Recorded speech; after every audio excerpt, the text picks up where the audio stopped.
Salam damai sejahtera Bapak Ibu serta saudara-saudari semua. Untuk mengawali renungan tentang firman Tuhan ini, mari kita bersatu dalam doa.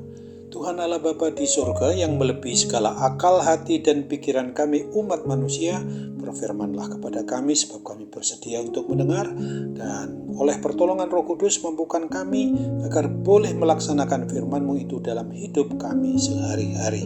Hanya dalam nama Tuhan Yesus kami bermohon kepadamu. Amin. Sebagai nas renungan firman Tuhan pada hari ini diambil dari 1 Tesalonika 5 ayat 15 yang berbunyi, "Perhatikanlah supaya jangan ada orang yang membalas jahat dengan jahat, tetapi usahakanlah senantiasa yang baik terhadap kamu masing-masing dan terhadap semua orang."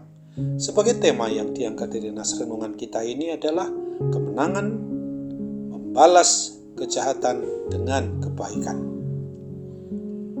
Alkitab yang adalah firman Tuhan yang ditulis ini adalah buku atau kitab yang sangat lengkap dan luar biasa, sebab bukan hanya berbicara tentang surga dan neraka saja, bukan hanya membahas tentang dosa dan akibatnya atau berbicara tentang kehidupan yang akan datang, yaitu setelah kematian, tetapi juga berbicara tentang keseharian hidup kita umat manusia ini dengan keseluruhan aspeknya.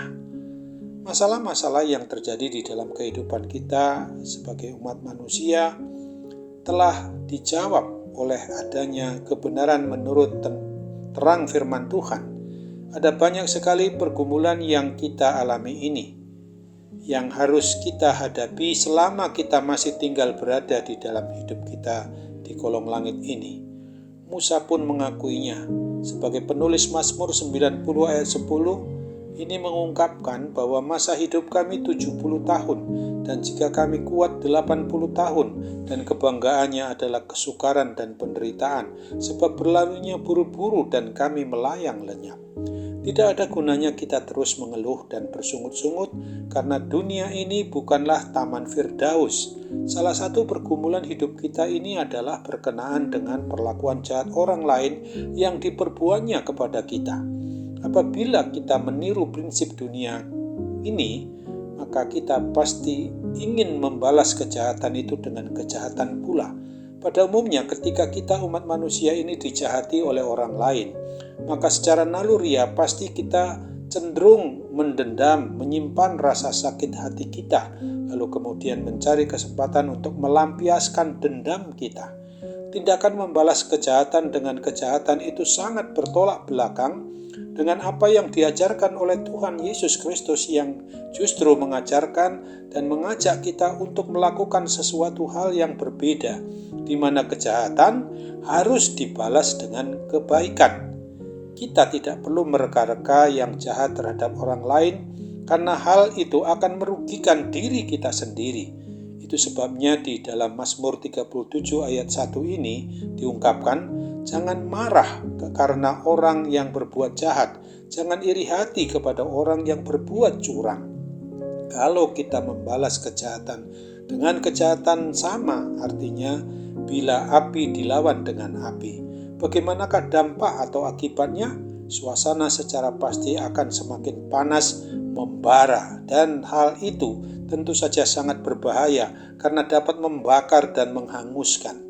Serahkanlah pergumulan kita tersebut kepada Tuhan. Percayalah bahwa Tuhan tidak pernah tertidur dan terlelap. Dalam firman Tuhan pada Mazmur 37 ayat 5 menegaskan, percayalah kepadanya dan ia akan bertindak.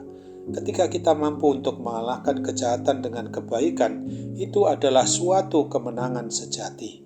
Ingatlah akan firman Tuhan yang dituliskan di dalam Roma pasal 12 ayat 17 dan 18 ini. Janganlah membalas kejahatan dengan kejahatan, lakukanlah apa yang baik bagi semua orang sedapat-dapatnya. Kalau hal itu bergantung padamu, hiduplah dalam perdamaian dengan semua orang. Amin. Mari kita kembali bersatu dalam doa. Tuhan Bapa di surga, terima kasih untuk firman-Mu yang pada hari ini mengingatkan kami bahwa adalah suatu kemenangan apabila kami dapat membalas kejahatan dengan kebaikan. Itulah yang Tuhan kehendaki dalam hidup kami, supaya jangan pernah membalas setiap kejahatan, setiap fitnah dengan kejahatan dan fitnah itu sendiri. Tetapi kami harus membalas kejahatan dengan kebaikan. Tentu saja kami harus mengandalkan kuat kuasa Roh Kudus sepenuhnya. Oleh sebab itu Bapa, kami percaya dengan pertolongan Roh Kudus kami dapat dimampukan berbuat sesuai dengan apa yang Tuhan kehendaki dan bukan menuruti keinginan daging kami. Kami percaya bahwa Engkau akan memampukan kami berbuat apa yang terbaik sesuai dengan kehendak-Mu.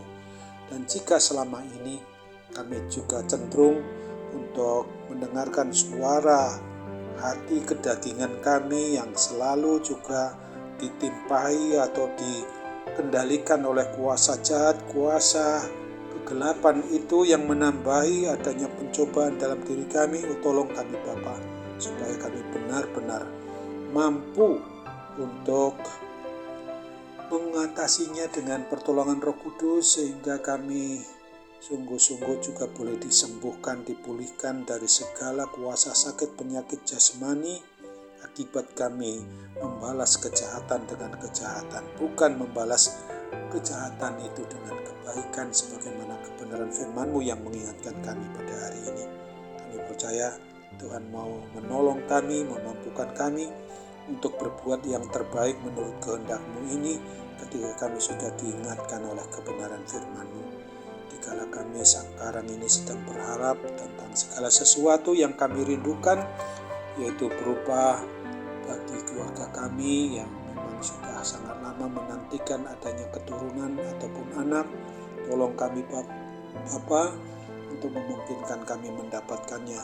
Apabila saat ini kami dalam kondisi sakit, Tuhan kiranya mampukan kami untuk berharap adanya kepulihan kesembuhan dari sakit, supaya kami tidak dikuasai oleh hal yang sifatnya dapat menjauhkan kami daripada-Mu, dan kami tetap mengandalkan Tuhan, sehingga Roh Kudus memampukan kami bersyukur dalam segala hal, karena memang harus menuju kepada hati yang gembira adalah obat yang mujarab, yang manjur untuk kami.